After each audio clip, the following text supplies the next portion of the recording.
चीन जो एक भू माफिया के तौर पर लगातार बिहेव कर रहा है। चीन वो राष्ट्र जिसने एक बार फिर भारत के साथ विश्वासघात किया। लद्दाख की गलवान घाटी में भारतीय और चाइनीज आर्मी के फौजियों के बीच खूनी झड़प हुई।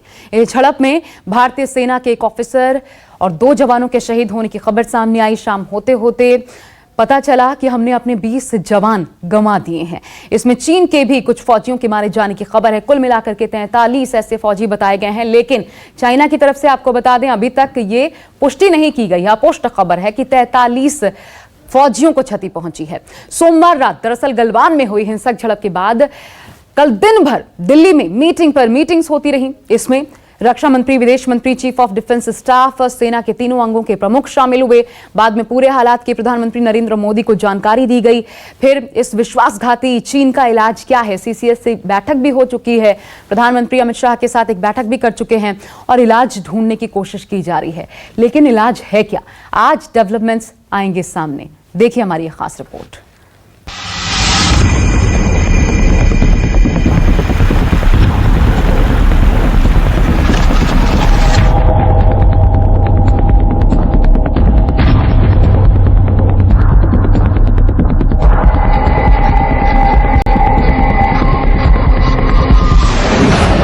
चौदह 14,000 फीट की ऊंचाई पर तनातनी।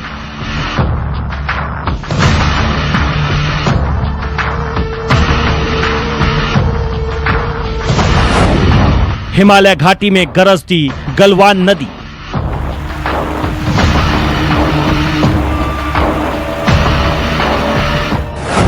ऊंची चोटियों से दर्रों तक चीन की साजिश।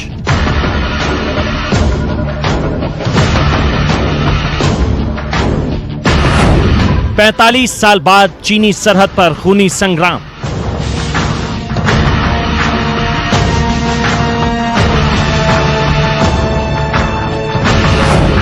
पेट्रोल पॉइंट 14 पर तनाव की इनसाइड स्टोरी।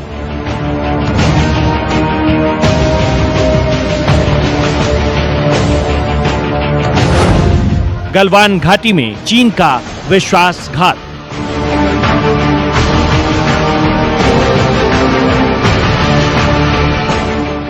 लद्दाख की गलवान घाटी पर हमेशा से चीन की नजर रही है। मई के पहले हफ्ते से लद्दाख में लाइन ऑफ एक्चुअल कंट्रोल यानी LAC पर तनाव बना हुआ है, लेकिन सोमवार की रात वो हुआ जो पिछले 45 सालों में नहीं हुआ था। ईस्टर्न लद्दाख में लाइन ऑफ एक्चुअल कंट्रोल के फॉरवर्ड गलवान वैली रिवर इलाके में पिछले 1.5 महीने से जारी भारत और चीनी सेना के बीच रसाकशी ने उस समय भयानक रुख कल रात को इख्तियार कर लिया, जब दोनों सेनाओं के बीच में यहां पर कहासुनी हो गई। और आज सुबह नौबत यहां तक पहुंची कि चीनी सेना ने यहां मौजूद भारतीय सेना के अफसर और जवानों पर हमला कर दिया। गलवान घाटी में हुई खूनी झड़प में चाइनीज आर्मी के जवान भी मारे गए। LAC पर मई के पहले हफ्ते से ही भारत और चीन के फौजी आमने सामने खड़े हैं। चीन ने जितने फौजियों को LAC पर खड़ा किया, जवाब में भारत ने भी उतने ही फौजियों की तैनाती कर दी। लेकिन कई राउंड की बातचीत के बाद भी लद्दाख में हालात नहीं सुधरे। गलवान घाटी में खूनी झड़प हो ही गई। चीन का असली चेहरा सामने आ ही गया। चाइना के साथ जो डिस्प्यूट चल रहा था वो हायर लेवल पे पहुंच गया है। रात को गलवान वैली में फेस ऑफ में हमारे एक आर्मी ऑफिसर शहीद हो गए हैं और साथ में 2 अदर रैंक्स भी शहीद हुए हैं। ये पहली बार है कि 62 वॉर के बाद चाइना के साथ आमने सामने गोली चली है और इस तरह से कैजुअल्टीज़ हुई हैं। इस पे बहुत गंभीरता से विचार करने की ज़रूरत है। खासकर इस टाइम ये एक फ्लैश पॉइंट है जैसा कि 62 में हुआ था। अब ये समझना जरूरी है कि आखिर गलवान घाटी पर चीन की नजर क्यों? इस घाटी का सामरिक महत्व क्या है? गलवान घाटी लद्दाख और अक्साई चीन के बीच भारत चीन सीमा के पास है। पूर्वी लद्दाख में गलवान घाटी चीन के दक्षिणी शिनजियांग तक फैली। ये इलाका भारत के लिए सामरिक रूप से बेहद अहम है। गलवान घाटी का इलाका पाकिस्तान, चीन के शिनजियांग और लद्दाख से लगा हुआ है, जो POK तक भारतीय फौज की पहुंच को आसान बनाता है। इसलिए सामरिक रूप से अहम इस इलाके पर चीन की गिद्ध की तरह नजर बनी हुई है। गलवान घाटी वो इलाका है जो कि हमेशा LAC के हमारी तरफ था। ये हमेशा माना हुआ एरिया है कि ये भारत का हिस्सा है, लेकिन इसमें इशू इसलिए शुरू हुआ कि हमने दोरबुक से लेके श्योक और दौलत बेग ओल्दी तक एक 250 किलोमीटर की सड़क बनानी शुरू करी। ये सड़क आज नहीं बन रही, ये 20 साल से सड़क ये बन रही है। रक्षा विशेषज्ञों के मुताबिक गलवान सेक्टर में PLA जवानों ने गलवान नदी के उत्तर और दक्षिण में पहाड़ की चोटियों पर नियंत्रण कर लिया। ऐसे में रक्षा विशेषज्ञ अंदेशा जता रहे हैं कि PLA जवान LAC पार कर घाटी में दाखिल हुए और चोटियों पर गए। हो सकता है कि PLA जवान अपने कब्जे वाले इलाकों से ऊंची चोटियों पर पहुंचे। उसके बाद चाइनीज आर्मी के जवान पश्चिमी इलाके में फैल गए। पहाड़ों पर ऊंचाई वाले इलाकों में चोटियों पर कब्जा सामरिक रूप से बहुत अहम होता है। इससे दूर तक दुश्मन पर नजर रखने में आसानी होती है। इसलिए चीन गलवान घाटी की ऊंची चोटियों पर नियंत्रण की साजिश बहुत पहले से करता आया है। जो यहाँ पर ऊंचाइयों पर जो हमारे ट्रूप्स होंगे, उनको साजो सामान, लड़ाई के लिए एम्यूनिशन और सामग्री पहुंचाने में मदद करती है ये फीडर रोड। चाइना का ऑब्जेक्शन इस रोड पर है कि ये रोड आप नहीं बनाएंगे। तो ये है बेसिक डिस्प्यूट, जो फीडर रोड गलवान घाटी की तरफ को हमने बनाया है, उसके ऊपर चाइना की आपत्ति है। गलवान घाटी का भूगोल और सामरिक महत्व के इंच से वाकिफ रक्षा विशेषज्ञों का मानना है कि चाइनीज आर्मी ने 2 बटालियनों की मदद से गलवान घाटी के चोटियों पर नियंत्रण करने की कोशिश की होगी। इतना ही नहीं, LAC के पास भी भारी तादाद में PLA ने अपने जवानों को रिजर्व में रखा होगा। इस एरिया में कभी डिस्प्यूट था नहीं। LAC जब से है तब से ये एरिया हमारा भारत का एरिया है। और रही पेट्रोलिंग की बात, इसमें पेट्रोलिंग, क्योंकि हम लोग हमेशा एक बोलते रहे कि perceptual difference of perception in the alignment of the LAC, के मतलब एक वो क्या समझते हैं LAC और हम क्या समझते हैं LAC, इस बेसिस के ऊपर में चाइना भी ये एरिया पेट्रोल करता रहता है और हम भी ये एरिया पेट्रोल करते रहते हैं। Chinese army Xinjiang Tibet highway से हिंदुस्तान को दूर रखना चाहती है। ऊंचे ऊंचे पहाड़ों के बीच से गुजरने के लिए दर्रों की जरूरत होती है। ऐसे में गलवान सेक्टर में चीन दर्रों और चोटियों पर कब्जा चाहता है, जिससे भारतीय सेना पश्चिम से पूर्व की ओर बड़ा मूवमेंट न कर सके। चाइना ने अपने पेट्रोल्स भेजे, अपने ट्रूप्स भारी तादाद में 500-700 की तादाद में अपने ट्रूप्स भेजे, वहां टेंट्स लगाए और अपना अड्डा जमाया, ताकि कि ये तब हमें पता चला है कि ये हमको रोकना चाहिए, क्योंकि इस सड़क के ऊपर तो बॉर्डर रोड्स के लोग काम कर रहे हैं, खाली सिविलियन लेबर काम कर रहा है। तो जब ये पता चला तब हम लोगों ने अपना फोर्सेस को भेजा और इनको रोका गया है वहां पर। रक्षा विशेषज्ञों के मुताबिक गलवान सेक्टर में भारतीय फौज की मौजूदगी और पेट्रोलिंग इस इलाके में चीन के मंसूबों पर पानी फेर रही है। चीन को हमेशा डर सताता रहता है कि भारत गलवान घाटी का इस्तेमाल उसके कब्जे वाले अक्साई चीन पर नियंत्रण न कर ले। इतना ही नहीं, इससे चाइनीज आर्मी के मोर्चे के लिए भी बड़ा खतरा पैदा हो सकता है।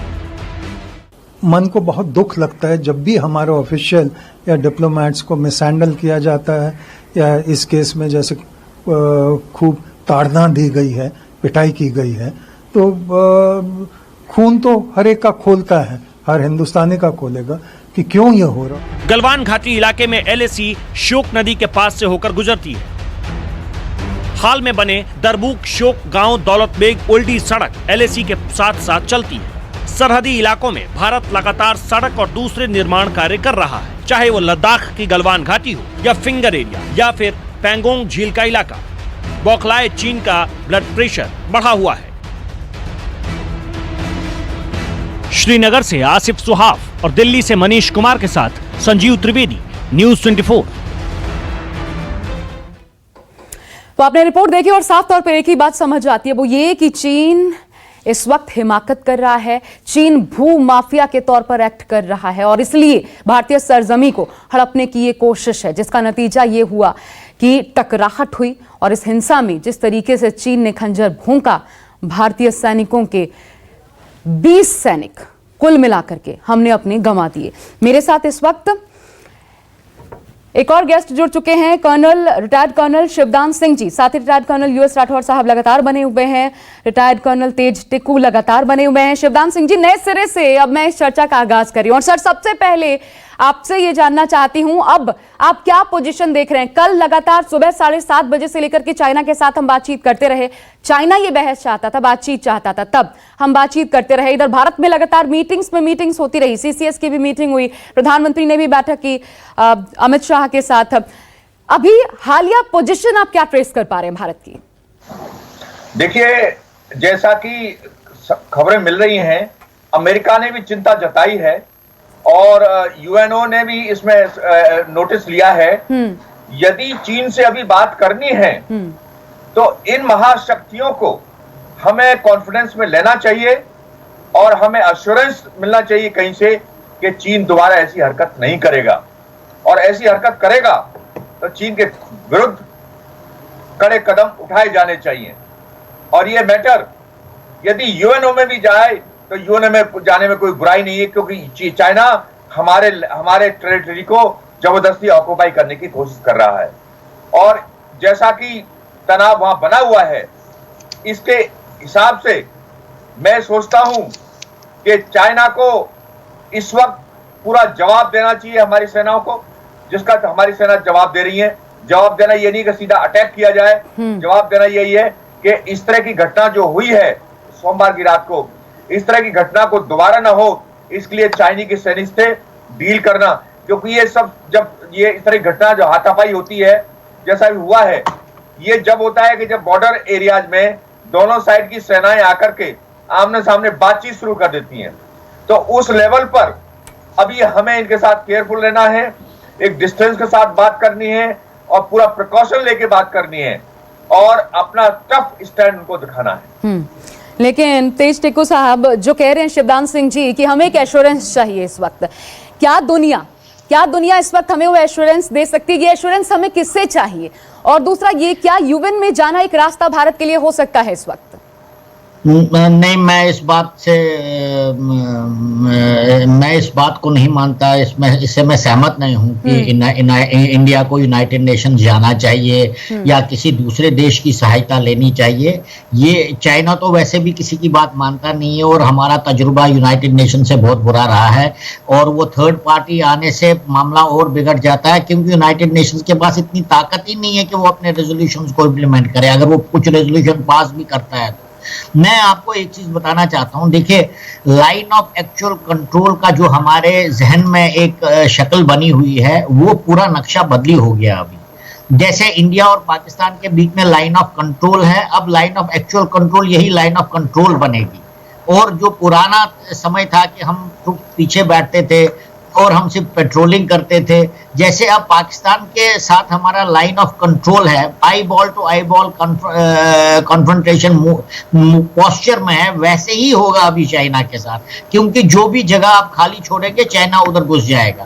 तो ये तो आपको लॉन्ग टर्म मेजर्स अडॉप्ट करने पड़ेंगे, क्योंकि जो जगह हमारी है, जो हम समझते हैं हमारी है, उसके ऊपर आपको ट्रूप्स इंस्टॉल करने पर ट्रूप्स डिप्लॉय करने पड़ेंगे कि अपनी वो सरहद को जो है अपने कब्जे में रखने के लिए। नहीं तो चाइनीज यही करेंगे जो उन्होंने गलवान वैली में किया, या फिंगर 8 से फिंगर 5 तक उन्होंने जो कार्रवाई करी। तो पहला तो बदलाव ये आएगा। दूसरा बदलाव ये आना है कि मुझे लगता है समय आ गया, अगर इंटरनेशनल कम्युनिटी को इस मुद्दे को सुलझाना है तो वो अपनी तरफ से कार्रवाई करे, चाइना के ऊपर प्रेशर डाले। क्योंकि हमने तो इंक्लूड नहीं किया चाइना के इलाके में, चाइना ने इंक्लूड किया हमारे इलाके में।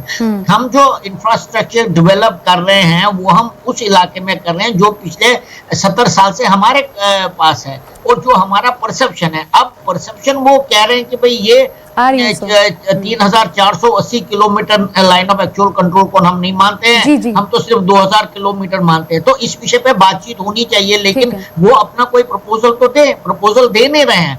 मैं समझता हूं कि इंडिया के पास बहुत लिमिटेड ऑप्शन है अभी, क्योंकि चाइना ने गलत कार्रवाई करी है। शिवदान सिंह जी कुछ इंटरवीन करना चाहते हैं? जी सर। ये सोची समझी चाल है, और क्योंकि चाइना के अंदर कम्युनिस्ट पार्टी ही चाइना का जो मिलिट्री कमीशन है उसका हेड भी शी जिनपिंग है, और उन्होंने ये फैसला किया है कि पूरी दुनिया में वो अपनी ताकत दिखाएंगे। और जैसा कि हम साउथ चाइना सी में देख रहे हैं, उन्होंने वियतनाम के शिप के ऊपर अटैक किया, ताइवान को वो पिछले कई दिनों से वहां पर एक एयर एक्सरसाइज चल रही है, और उन्होंने बिल्कुल क्लियरली बोला है कि ताइवान को तो हम वापस मिला ही लेंगे। हांगकांग के साथ जो उन्होंने सर, इस पर शिवदान सिंह जी भी एक पॉइंट रखना चाहते हैं, वो भी सुन लेती हूँ, फिर आप आगे जवाब उन्होंने खत्म कर दिया। तो इंडियन ओशन के इलाके में जिसके साथ कोई उनको मतलब ही नहीं है, कम से कम 8 शिप्स इंक्लूडिंग सबमरीन वहां पर घूमते रहते हैं। ग्वादर वो टर्नराउंड एक फैसिलिटी उन्होंने इस्तेमाल करी है। तो ये कई सालों से एक काम चल रहा है कि इंडिया को और साउथ ईस्ट एशिया को एनसर्कल करने का, ताकि जो अमेरिकन इन्फ्लुएंस है यहाँ पर, कर्नल तेज टिक्कू, आपको मेरी आवाज आ रही है सर? फॉलो कर रहे हैं वो खत्म करें। टिक्कू सर, आपको मेरी आवाज? ये जो इंडिया चाइना का जो अभी मुद्दा हुआ है उसमें क्लैश हुए हैं, ये थमने वाला नहीं है। चलिए सर, लेकिन मैं माफी चाहूंगी, अब मुझे आप लोगों को यहीं पर रोकना पड़ेगा जी।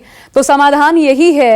एक तो बहुत शुक्रिया आप सभी का हमारे साथ जुड़ने के लिए, जो समझ आता है कि हमें ऐसे कूटनीतिक प्रयास करने पड़ेंगे कि चाइना को मजबूर कर दें उस मेज तक लाने के लिए जब LAC को LOC में कन्वर्ट करने के लिए चाइना तैयार हो जाए, और ये मुफीद वक्त है। क्या ऐसा कर पाएगा भारत? आज के डेवलपमेंट्स क्या बताते हैं, नजर इस पर रहेगी। एक बहुत